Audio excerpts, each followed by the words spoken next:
आपल्याला मराठी पाट्याच नाही, आतमध्ये बसणारा व्यापारी हा मराठीच करायचा आहे. नमस्कार, मी पौर्णिमा भालेकर. माझ्या यूट्यूब चॅनलमध्ये आपले सर्वांचे सहर्ष स्वागत आहे. कसे आहात तुम्ही? मजेतच असणार ना? तर मागील व्हिडिओमध्ये आपण पाहिलं सुख आणि मेहनत हे कधीच मिळू शकणार नाहीत. त्याच्यामध्ये मी तुम्हाला हिंदी व्हिडिओ बनवला होता. तर ते आपण किती प्रयत्न केला ना, सुख आणि उम्र म्हणजे आपलं जे वय ते कधीच एकमेकांना त्यांचा 63 आकडा कधीच होणार नाही, 36चाच आकडा राहणार. कारण की जोपर्यंत आपण सुखाच्या मागं लागतो तोपर्यंत आपलं वय तर निघून जातं. मग त्या सुखाचा उपयोग काय? बरोबर आहे का नाही? म्हणूनच आपल्या वयानुसारच सुख अनुभवा, की जेवढं वय आहे तेवढंच सुख घ्या ना. की नुसतं सुख घेण्यासाठी आपण एवढा प्रयत्न करतो की वय आपलं निघून जातं. हे मी मागच्या व्हिडिओमध्ये तुम्हाला सांगितलं. तर कसे आहात तुम्ही? आणि माझ्या मैत्रिणींनो, तुम्ही बिझनेस स्टार्टअप केला आहे ना, नक्की मला कमेंट करून सांगा. आणि नसन केला तर स्टार्टअप करा. आणि तुम्हाला मार्केटिंगचा खरंच प्रॉब्लेम असेल ना, मला कॉल करा. मी स्वतः तुमची मार्केटिंग करणार आहे. कारण की माझं हे प्रॉडक्ट तर मी इथं विकतच आहे, त्यात तुमचं पण प्रोडक्ट मी विकणार आहे. त्यामुळे तुम्ही काळजी नसावी, फक्त तुम्ही बिझनेस स्टार्टअप करावा एवढीच माझी अपेक्षा आहे. चला तर मग आजचा व्हिडिओ स्टार्टअप करूया. आजचा व्हिडिओ आहे की यशस्वी उद्योजक होण्यासाठी काय काय केले पाहिजे. तर आता आपण बघतोय की सध्या महाराष्ट्रामध्ये पाट्या बदलतात ना पाट्या. तर आपल्या त्या पाट्याच नाही बदलायच्या, तर आतमध्ये दुकानात बसणारे आपले माणूस किंवा लेडीज ही सुद्धा मराठीच असली पाहिजे. एवढं आपल्याला साध्य करायचं आहे. पण त्याच्यासाठी मराठी माणूससुद्धा बाहेर पडला पाहिजे ना. की मराठी माणूस घरात बसून थोडाच बिझनेस करू शकतो, त्यानंही तेवढं धाडस दाखवलं पाहिजे तिथपर्यंत जाण्याचं. लेडीजने सुद्धा तेवढी डेअरिंग केली पाहिजे की मी तिथं बसणार आहे आणि मला ते दुकान चालवायचं आहे, मला तो बिझनेस स्टार्टअप करायचा आहे. एवढं धाडस तर आपण केलंच पाहिजे ना. तर आपण मराठी माणूस काय करतो, आपलं विजन लक्षात ठेवत नाही. काय विजन म्हणजे आता मला एक करायचंच आहे आणि मी ते करणारच आहे. याचं आपलं म्हणजे हे नसतं आपल्याकडं, की नियम नसतो की आपण हे करणं. आपलं म्हणजे नियमावली कोणतीच नसते मराठी माणसाकडं, की मला बिझनेस स्टार्टअप करायचा, मी ह्या वेळेस उठणार आहे, ह्या वेळेस झोपणार आहे आणि ह्या वेळेस माझी कामं झालीच पाहिजे. आणि माझं तुम्ही जर वर्तमान काळ जर व्यवस्थित जगू लागले ना, तर भविष्यकाळातलं स्वप्न तुम्ही व्यवस्थित बघणार. याच्या उलट जर तुम्हाला भविष्याची जर काळजी असेल, ना, तुम्ही वर्तमान काळात एवढे कष्ट करणार की भविष्यकाळात तुमचं सुखानेच जाईल. म्हणून आपलं विजन काय हे मात्र मराठी माणसाने पक्क लक्षात ठेवलं पाहिजे, की बिझनेस मलाही करून दाखवायचा आहे. कोण म्हणतं मराठी माणसाला येत नाही? मराठी माणसात काय नाही आहे, मराठी माणसात पावर आहे. जर शिवाजी महाराजांनी इतिहास घडवला आहे तर आपण बिझनेस का नाही करू शकत? बरोबर आहे ना? शिवाजी महाराजांनी जर इतिहास घडवला आहे तर आपण बिझनेस का नाही करू शकत? बिझनेस करण्यासाठी तुम्हाला असं काय लागतं? काहीच लागत नाही. विजन लागतं फक्त. मला हे कमवायचं आहे आणि हे माझं विजन आहे. पहिला झाला विजन. दुसरं आहे आपलं फ्री टाईम. आपल्यामध्ये काय असतं की नातीगोती, लग्नकार्य हे सांभाळता आपल्याला बिझनेससाठी फ्री टाईम भेटतच नाही, की मला हे करायचंच आहे म्हणून. त्यामुळे फ्री टाईम काढा, बिझनेस करा आणि यशस्वी उद्योजक म्हणून साध्य करा, की मराठी माणूससुद्धा करू शकतो. कारण लोकांची आपल्याला म्हण बदलायची आहे की मराठी माणूस बिझनेस करू शकत नाही. आम्ही तर हळूहळू पाऊल पुढे टाकले, तुम्ही नक्की टाका. तर दुसरं आपलं आहे फ्री टाईम. तिसरं प्रतिनिधित्व.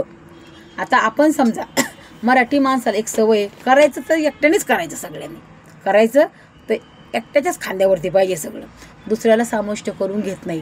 त्याच्यामुळे सगळ्या कामाचा लोड आल्यानंतर तो त्रासून जातो आणि त्रासून गेल्यामुळे तो लगेच म्हणतो ह्या धंद्यामध्ये मला यश नाही आणि मला ते करायचं नाही, मला बिझनेस नको, माझी साधी आणि सोपी आणि सुखी नोकरीच बरी.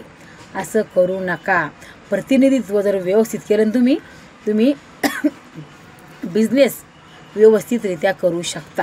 म्हणून प्रतिनिधित्व म्हणजे टीम एवढी तुमची हे बनवा ना, फिट आणि एवढी चांगली बनवा की तुम्ही नसतानाही तुमचा बिझनेस चालू राहिला पाहिजे. आणि एवढा विश्वास पण त्यांच्यावर दाखवा. म्हणजे मॅनेजमेंट, मी मागील व्हिडिओ बनवला होता त्यासाठी, की मॅनेजमेंट कशा पद्धतीने असावी हे तुम्ही नक्की करून पहा. आणि चौथं म्हणजे नाते. नाते म्हणजे आपलं वैयक्तिक नाते नाही सांभाळायचे, आला सोम्या आला गोम्या हे नाही सांभाळायचं आपल्याला, की जे यशस्वी आहेत ना त्यांच्याशी नाते व्यवस्थित सांभाळायचे आपल्याला.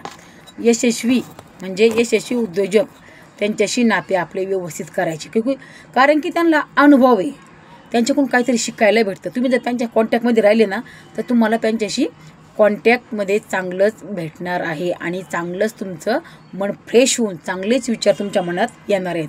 त्याच्यामुळं नाते कुणाशी काय सांभाळायचे, आणि नाते सांभाळताना ना प्रोफेशनल वेगळं ठेवायचं आणि पर्सनल वेगळं ठेवायचं, बरोबर ना. चला तर आपण मग तुम्हाला मी एक्झाम्पल देते. समजा तुम्हाला आता एक मर्सडीज दिली चालवायला आणि तुम्ही ड्रायव्हिंग पण चांगलं करताय आणि तुम्हाला ती चालवायला दिली मुंबई पुणे हवेला, कुठं तर तुम्ही व्यवस्थित चालू शकता ना, 200च्या स्पीडने चालू शकता. परंतु तीच मर्सडीज समजा तुम्हाला चालवायला दिली आणि पुढं एवढं धुकं आहे ना की तुम्ही चालूच शकत नाही. तुम्ही 10 किलोमीटर काय 2 किलोमीटरसुद्धा चालू शकत नाहीत. मग क्लॅरिटी व्यवस्थित पाहिजे. काय बिझनेसमध्ये काय पाहिजे? क्लॅरिटी. तसंच मराठी माणसाचं आहे काय, तसंच मराठी माणसाचं सुद्धा आहे. पैसा जपून ठेवायला शिका, पैसा कोणत्या पद्धतीने बचत करायला शिका. आणि एक म्हणजे कसं सांगू का, आपण नाते सांभाळत असतो, सगळं करत असतो, पण आपल्यामध्ये ना शरम नावाची एक घाण किडा आहे, तो काढून टाका. की मी ठेला लावू पाणीपुरीचा, मी आईस्क्रीमचा ठेला लावू, असं वागायचंच नाही. का बाहेरचे लोक येऊन जर आपल्या महाराष्ट्रामध्ये करू शकतात तर तुम्ही आपल्याच राज्यात राहून का बरं नाही करू शकत? करू शकताना 100% करता. लाज बाळगायची नसती, पोसायला कोणी नसतं, हसायला सर्वजण असतात. म्हणून प्रतिनिधित्व करताना शरम बाळगायची नाही. तुम्ही जेवढं शरम बाळगणार तेवढं तुम्ही खाली जाणार. काय खाली जाणार. लाजेने कुणाचं भलं होत नाही, लाज सोडून द्यायची मराठी माणसांनी. आणि मग लोक आपल्या फायदा उठवतात ना की मराठी माणूस लाजतो, काय मराठी माणसाचा इगो अडवायतो, म्हणून मराठी माणूस कधीच बिझनेस स्टार्टअप करू शकत नाही. म्हणून हे आपल्याला बंदच करायचं त्यांचं म्हणणं आणि आपल्याला बिझनेस करूनच दाखवायचा आहे. 5वं आहे हॅबिट्स म्हणजे सवयी. आपण ना एवढ्या भारी सवय लावून घ्यायच्या ना की माझं हे काम होणारच आहे. पॉझिटिव्ह थिंकिंग करायचं, निगेटिव्ह विचार करायचा नाही. आपण समजा बिझनेस स्टार्टअप केला ना तर आपल्या टीममध्ये सुद्धा आपण सवय लावायच्या, तू एवढ्या वेळेतच आला पाहिजे. ह्या वेळेच्या नंतर तुम्हाला कुणालाही आतमध्ये घेतलं जाणार नाही. ह्या सवयी असतात प्रोफेशनल आणि पर्सनल. ह्या सवयी जर तुम्ही व्यवस्थित लावल्या ना तर तुम्ही सक्सेसफुल यशस्वी उद्योजक होऊ शकतात. म्हणून सवय स्वतःला पण लावा आणि दुसऱ्यांना पण लावा. आणि नंतर आपण बघणार आहोत स्ट्रेंथ म्हणजे तुमची शक्ती. काय तुमची शक्ती कशा पद्धतीने आहे आणि तुमची शक्ती तुम्ही पुढं वापरता. काय तुमची शक्ती तुम्ही पुढं वापरता आणि तुमच्या शक्ती एवढी जर असेल, तुम्ही जर घर सांभाळू शकता, सर्व सांभाळू शकता, तर बिझनेस का बरं नाही सांभाळू शकता? तुमची शक्ती मराठी माणसामध्ये एवढी शक्ती आहे ना की ती शक्ती कोणत्याच माणसामध्ये नाही आहे. म्हणून तुमची शक्ती तुम्हाला बिझनेसमध्ये वापरायची का अशीच वापरायची हे तुमच्या विचारावर अवलंबून आहे. म्हणून शक्ती वापरताना पुढं वापरायची, कशी वापरायची त्याचा नक्की विचार करा. नक्की विचार करा. इतिहासामधले जर उदाहरण घ्यायचे ना, शिवाजी महाराजांचं बघा, शक्ती आणि युक्तीने गनिमी कावा करून जर त्यांनी स्वराज्य मिळवले तर आपल्या शक्तीचा आपण काय बरं उपयोग करतोय का काय उपयोग नाही. तर तुम्हाला मी उदाहरण देते. आता विराट कोहली, शक्ती म्हणजे आपण कोणत्यामध्ये कशाचे बाप आहोत हा त्याचा मेन पॉईंट. आता विराट कोहली हा बॅटिंगमध्ये त्याचा बाप आहे. कशामध्ये? बॅटिंगमध्ये बाप आहे. विकी कौशल तो ॲक्टिंगचा बाप आहे. ॲक्टिंगमध्ये त्याचा तो त्याचा बाप आहे ना. आपण कोणत्या क्षेत्रामध्ये आपले आहोत आपण काही याचा विचार केला आहे का तुम्ही कधी? आपण सुद्धा कोणत्या तरी क्षेत्रामध्ये बाप आहोत ना बाप. मग याचा विचार नक्की करा. आणि शेवटी तुम्हाला सांगन की हेनरी फोर्ड यांनी एक वाक्य म्हणलं होतं, जर तुम्हाला काही करायचं नसेल तरी तुम्ही योग्य आहात आणि जर तुम्हाला करायचं असेल तरी तुम्ही योग्यच आहात. काय जर तुम्हाला काही करायची इच्छा नसेल तरी तुम्ही योग्य आहात आणि जर तुम्ही काही करण्याची इच्छा असेल तरी तुम्ही योग्य आहात. म्हणजे हा विचार जर हेनरी फोर्ड करू शकतो तर आपण मराठी माणूस का नाही करू शकत? म्हणून मराठी उद्योजक होण्यासाठी तुम्हाला लाज शरम बाजूला ठेवायची, आपली शक्ती आपली कुठं वापरायची, आपलं प्रतिनिधित्व कसं करायचं, आपला फ्री टाईम कशासाठी वापरायचा, आपलं विजन काय असणार आहे आणि आपल्या सवयी कोणकोणत्या असणार आहेत, याचं जर नियोजन तुम्ही व्यवस्थित केलं ना तर तुम्ही यशस्वी उद्योजक होऊ शकताल. तर हा व्हिडिओ तुम्हाला माझा कसा वाटला नक्कीच मला कमेंट करून सांगा आणि माझ्या व्हिडिओला शेअर सबस्क्राईब करा आणि तुमच्या कोणकोणत्या सवयी आहेत त्या नक्कीच मला कमेंट करून सांगा. थँक्यू.